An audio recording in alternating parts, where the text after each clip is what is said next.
Deception's dawn. The massive drachnid warship cast an ominous shadow over Manhattan's gleaming skyline, its quantum-powered engines humming with an otherworldly resonance that set every window in the city vibrating.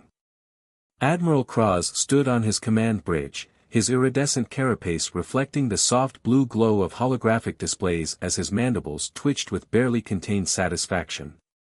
Through the crystalline viewscreen, he watched humans scurrying through the streets below like insects before a storm. "Magnificent, isn't it?" he chittered to his second-in-command, Commander Vex. "These primitives actually believed their nuclear deterrence would affect our quantum shields." His compound eyes swept across the scene of devastation orbiting above them, the wreckage of Earth's orbital defense platforms drifting like cosmic confetti, a testament to the overwhelming superiority of the drachnid invasion force. 3 days, Vex noted, his antennae vibrating with a mixture of pride and lingering caution. That's all it took to reduce their military to ashes. The communications officer's mandibles clicked rapidly. "Admiral, the humans are broadcasting on all frequencies. They wish to surrender." Cross straightened his ceremonial armor, preening before the ship's cameras. "Patch me through to all Earth frequencies. It's time for my victory speech." He paused dramatically as the connection was established. "People of Earth, your pitiful resistance has failed. Your armies lie in ruins, your leaders cower in bunkers. The mighty Drachnid Empire now claims this world as its own." He savored the moment before continuing, "However, we are not without mercy.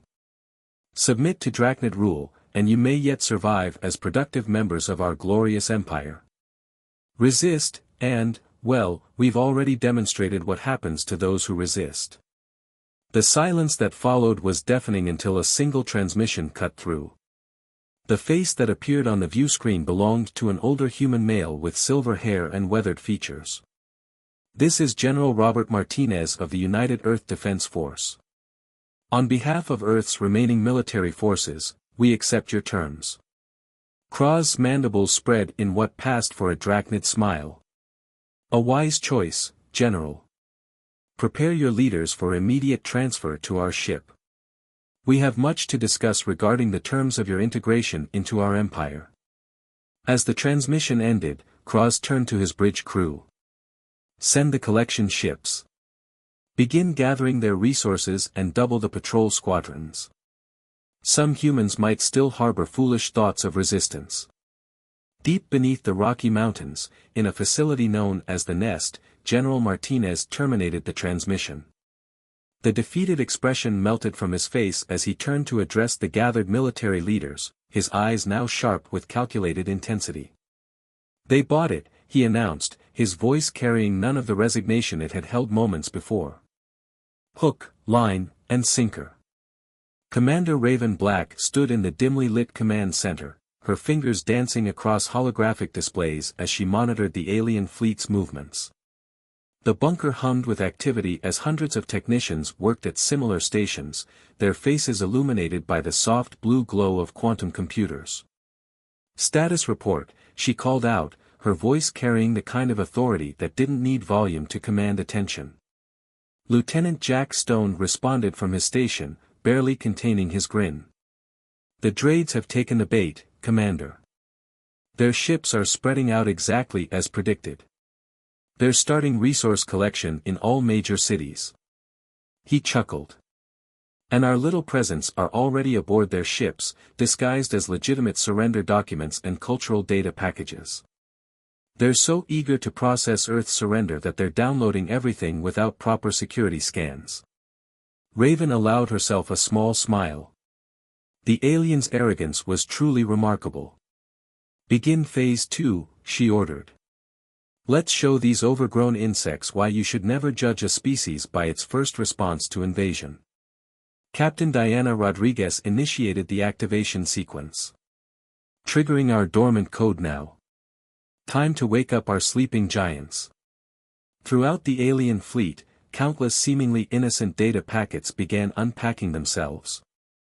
Each contained a sophisticated virus designed to exploit a fundamental flaw in the drachnid computing architecture, a vulnerability that humanity had discovered decades ago when they first detected the alien signals. In the heart of the nest, a young analyst named Marcus Chen monitored the virus's spread across the alien network. His fingers flew across his haptic interface as he tracked the cascade of system failures beginning to ripple through the drachnid fleet. "Commander," he called out, excitement evident in his voice, "the primary infection vectors are established. Their quantum processing cores are attempting to compensate, but they're actually accelerating the virus's spread." Raven moved to his station, watching the data streams with satisfaction.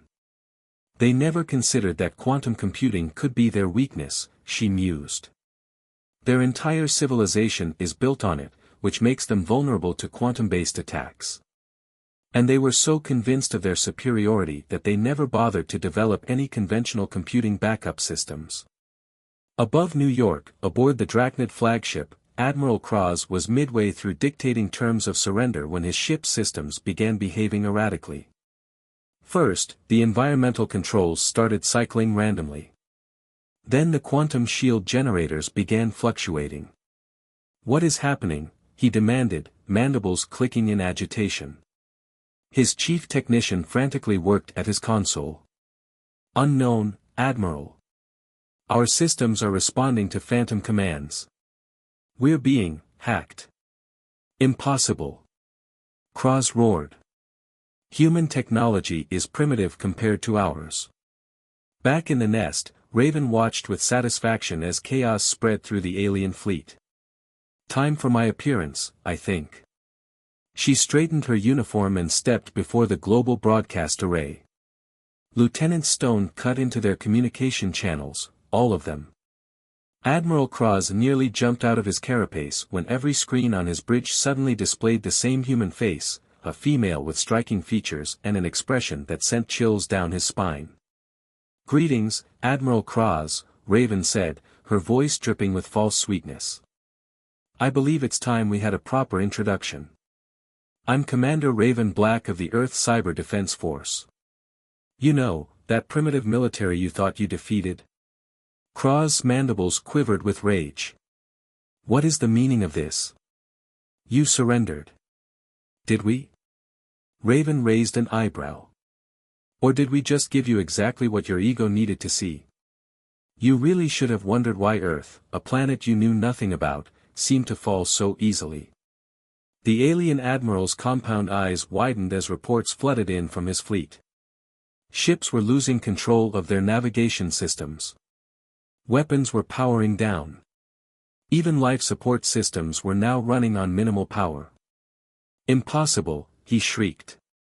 "Our technology is generations ahead of yours." "Is it though?"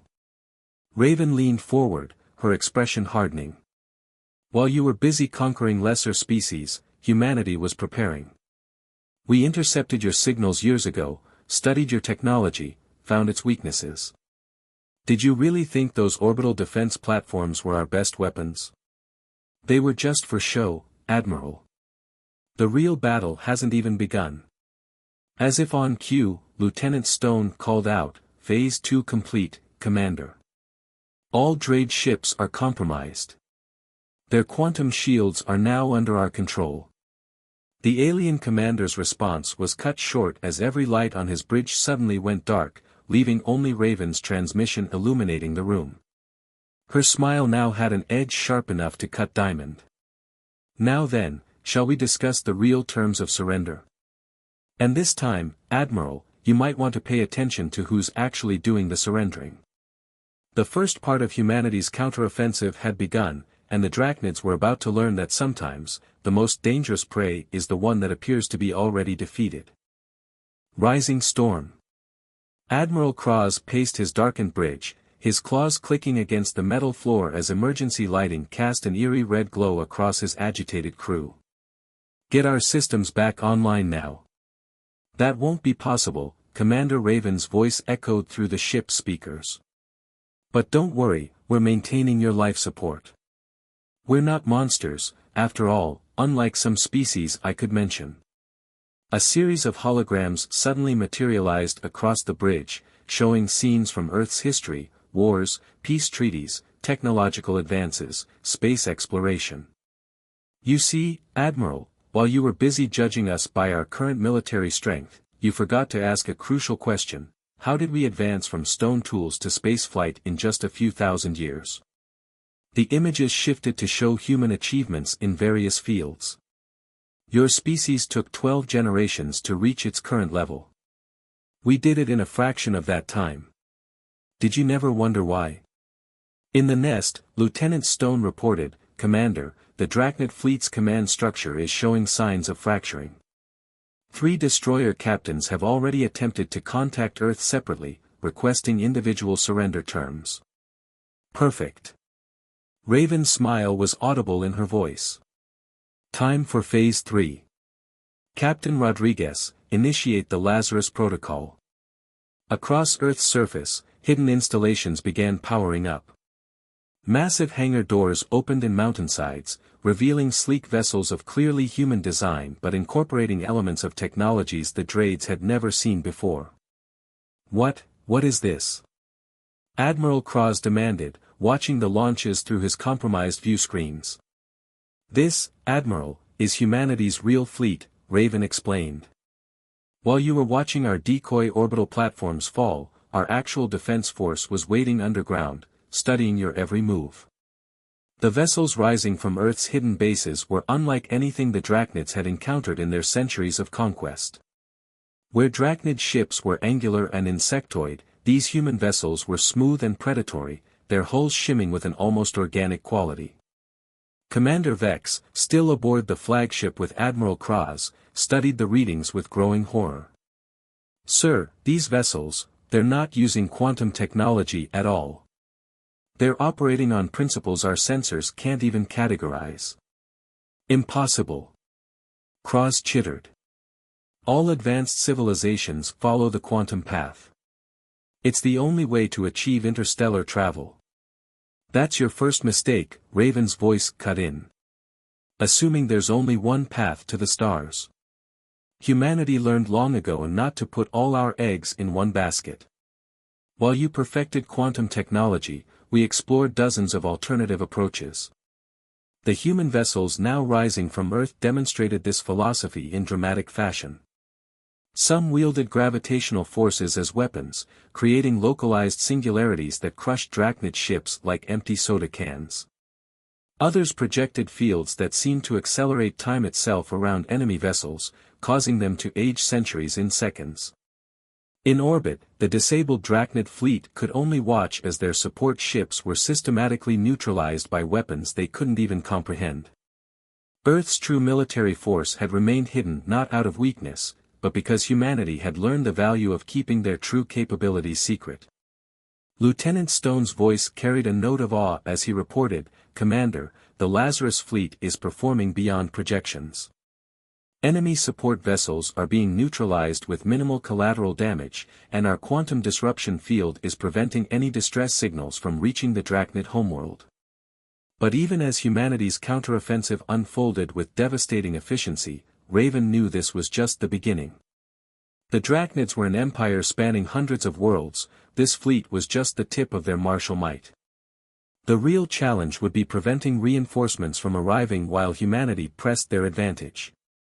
"General Martinez," she called out, "is the Prometheus array ready?"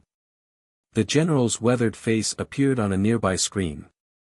"Charging now, Commander. We'll only get one shot at this." The Prometheus array was humanity's ultimate insurance policy, a network of satellites that had been carefully concealed throughout the solar system, waiting for this precise moment. Each satellite contained technology that the drachnids would have considered impossible, devices that could manipulate the very fabric of spacetime itself. "Admiral," Raven addressed Cross again, "I'm about to show you why it's dangerous to assume you understand the limits of what's possible. Lieutenant Stone, initiate the array." Across the solar system, the hidden satellites activated simultaneously. For a moment, nothing seemed to happen. Then, like a ripple in a cosmic pond, a wave of distortion spread outward from Earth. Where it passed, the quantum fields that drachnid ships relied upon simply ceased to function. On the flagship's bridge, Cross watched in horror as his long-range sensors went dark. The quantum corridors his species used for faster-than-light travel were simply gone, severed by whatever the humans had done to local spacetime. "What have you done?" he demanded, his voice trembling with a fear no drachnid admiral had felt in generations. "We've quarantined our solar system," Raven explained. "The physics your ships rely on no longer work here. No reinforcements will be coming, Admiral. Your empire won't even know what happened to you until we're ready to tell them." But even as she spoke, alerts began flashing across the nest's command screens. Lieutenant Stone's voice carried a note of urgent concern. "Commander, we're detecting quantum fluctuations in the flagship's engine core. They're trying something." In the darkened bridge of his trapped vessel, Admiral Cross had made a desperate decision. If his fleet was to be defeated, he would ensure Earth's victory came at a terrible price. "Initiate core overload," he commanded. "Let's see how these humans handle a quantum detonation in their atmosphere." Raven's eyes widened as she realized what the Admiral was attempting. A quantum core detonation would tear a hole in reality itself, potentially destroying much of Earth's northern hemisphere. The Admiral was choosing mutual destruction over surrender. "Not today," she whispered, her fingers flying across her console. "Marcus, execute Override Protocol Phoenix. Now." As humanity's true capabilities were revealed, the desperate gambit of a cornered admiral would set in motion a chain of events that would reshape not just Earth's future, but the very nature of interstellar warfare. The real battle for Earth's survival was about to begin, and neither side fully understood the forces they were about to unleash. Empire's Shadow. Marcus Chen's fingers blurred across his console as he initiated Override Protocol Phoenix. The quantum core of the drachnid flagship pulsed with dangerous energy, but instead of exploding, it began to fold in on itself, contained by fields humanity had spent decades perfecting. "Core containment successful," Marcus announced, sweat beading on his forehead. "But there's something else, Commander. The quantum fluctuations, they're revealing data patterns we've never seen before." Raven leaned forward, studying the streams of alien code. "They're not just communication protocols," she realized. "This is their entire military network. Admiral Krau's desperate move just gave us access to the Drachnid Empire's complete battle plans. The information flooding their screens revealed a truth more disturbing than anyone had anticipated. Earth wasn't just another conquest, it was a testing ground. The Drachnid Empire had detected something that terrified them, something approaching from the galactic core, and they were conquering worlds to build a buffer zone. In the flagship's bridge, Admiral Kraus slumped in his command chair, his mandibles clicking softly. "You don't understand what you've done," he whispered. "There are forces out there that would make our invasion look like a mercy mission." Raven's expression hardened. "Explain." 3 cycles ago, our deep space arrays detected something emerging from the galactic core. Something that devours quantum fields themselves. We've been preparing, conquering worlds not just for glory, but to create a defensive line. Lieutenant Stone's voice cut through the tension. "Commander, we're detecting unusual activity in the captured Drachnid ships. Their quantum cores, they're resonating with something." Across Earth's skies, the disabled Drachnid vessels began to pulse with an otherworldly light. Their quantum cores, even the contained one in the flagship, were responding to some distant signal. "They found us," Cross chittered, his voice filled with genuine fear. "The Void Hunters. You humans, with your primitive understanding, just lit a beacon that will bring them right to us." Deep in the nest, General Martinez activated emergency protocols. "All stations, prepare for possible hostile contact. This is not a drill." But Raven had noticed something in the quantum resonance patterns. "Wait," she commanded. "These signatures, they're similar to the technology we developed for the Prometheus array." Marcus, cross-referenced these patterns with Project Oracle. Project Oracle had been humanity's most closely guarded secret, an attempt to communicate with something they detected approaching from the galactic core years ago. Something that had been reaching out not with quantum signals, but with patterns in the fabric of spacetime itself. Match confirmed, Marcus reported, his voice filled with wonder. Commander, the entities the drachnids fear, they're trying to communicate. Raven turned to the Admiral's transmission. You never tried to understand them, did you? You just assumed they were a threat because they could disrupt your quantum technology. Through the view screen, patterns of light danced across the captured drachnid ships, forming complex geometric shapes that pulsed with meaning. The Void Hunters weren't destroyers, they were messengers, warning of a greater threat approaching the galaxy. A threat that the Drachnid Empire's reliance on quantum technology had left them blind to. General, Raven called out, activate the Oracle Protocol. It's time to answer their call. As humanity's hidden transmitters began responding to the alien signals, a new understanding dawned. The Drachnid invasion had inadvertently positioned Earth at the center of a galactic crisis. Humanity's diverse technological approach, born of their short but intense period of advancement, had prepared them not just to resist the drachnids, but to potentially save both species from what was coming. Admiral Cross watched in disbelief as his empire's worst nightmare began communicating peacefully with the humans. How? He demanded. How can you understand them when our best minds couldn't even detect their attempts at communication? Because, Raven explained, we never assumed we knew everything. Every time humanity hit a wall in our development, we looked for another way around it. When quantum technology proved too unstable, we developed alternatives. When traditional physics failed us, we explored new theories. We survived because we adapted. But even as this revelation unfolded, alerts blared through the nest. Lieutenant Stone's voice carried urgent warning, Commander, the quantum disruption is spreading. Something's coming through, something big. The space above Earth rippled like heat waves over desert sand. The Void Hunters were arriving in force, but they weren't alone. Behind them, something else was pushing through the quantum barrier, something that made even these ancient beings flee. The true test of humanity's adaptability was about to begin, and this time, they would need more than clever tactics and hidden technology. They would need to unite with their former enemies to face a threat beyond either of their civilization's understanding. The Greater Dark. The entity that emerged through the quantum barrier defied comprehension. It wasn't a ship or a fleet, it was a living wound in reality itself, spreading across Earth's sky like an oil slick on water. The Void Hunters' vessels, massive as they were, seemed insignificant before it. Multiple quantum field collapses detected, Marcus reported, his voice steady despite the terror on his face. Whatever that thing is, it's not just disrupting quantum technology, it's consuming it. In the flagship's bridge, Admiral Cross watched with horrified recognition. The Decay, he whispered.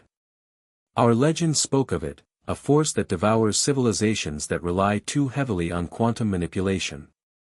We thought they were just stories. Raven's mind raced as she processed the implications. The Void Hunters weren't hunting at all, they were evacuating, trying to warn everyone in their path. She turned to Marcus. Get me access to the Oracle Protocol. Full power.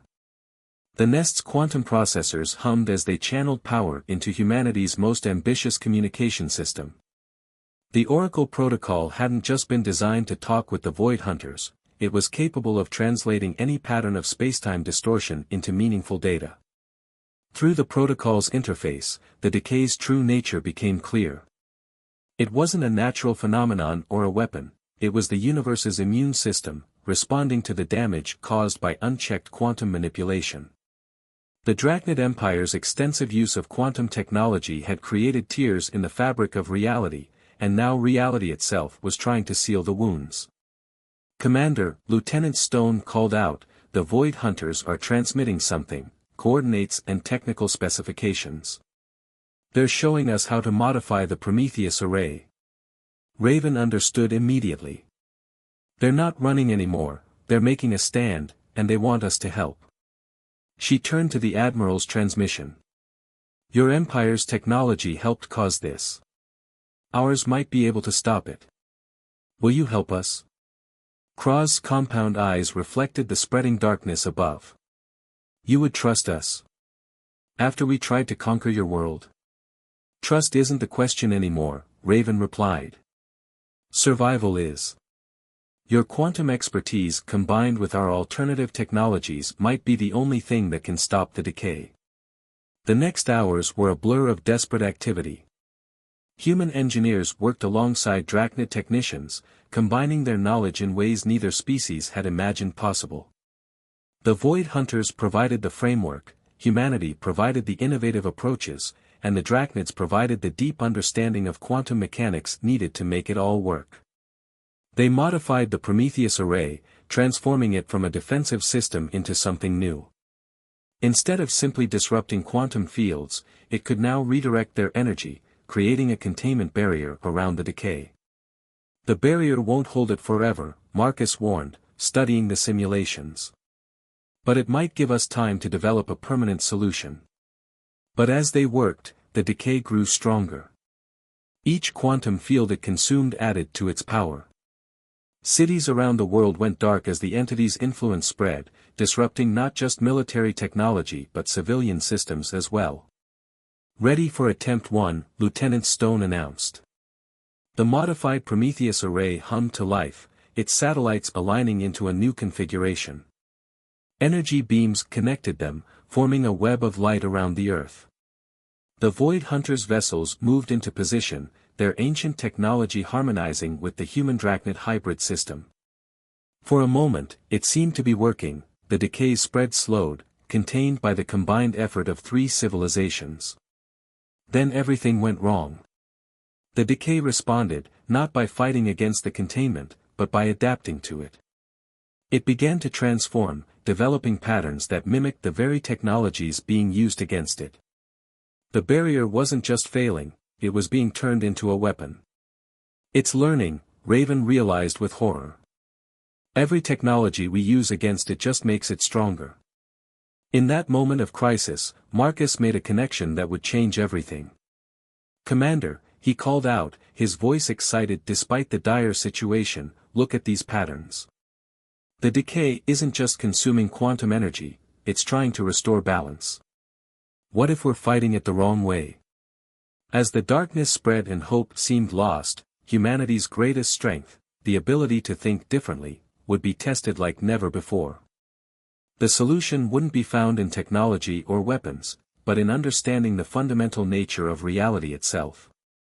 The final battle for Earth would require something beyond weapons or shields. It would demand a complete rethinking of everything both humanity and the drachnids thought they knew about the universe. Balance restored. Marcus's revelation echoed through the Nest's command center, the decay isn't an attack, it's a correction. Every action has an equal and opposite reaction.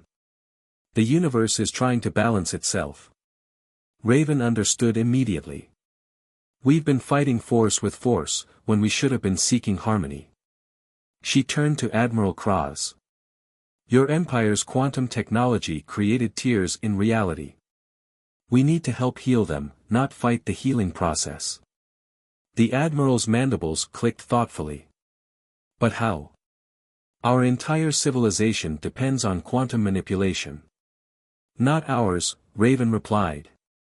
Humanity developed multiple paths to advanced technology. We can show you another way. The Void Hunters, ancient witnesses to countless civilizations' rises and falls, transmitted their approval. They had seen this pattern before, young species reaching too far, too fast, tearing reality in their hunger for advancement. But they had never seen one find the solution. Working together, human and drachnid scientists began reprogramming the Prometheus array.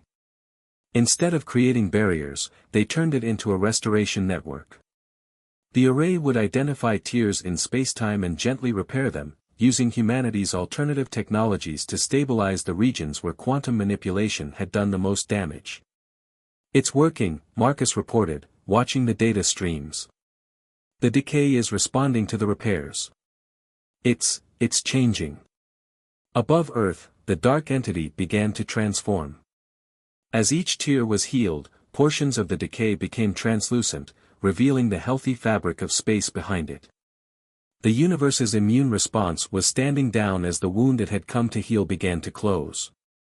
But the Drachnid Empire's vast network of quantum technologies was still active across hundreds of worlds, creating new tiers faster than they could be repaired.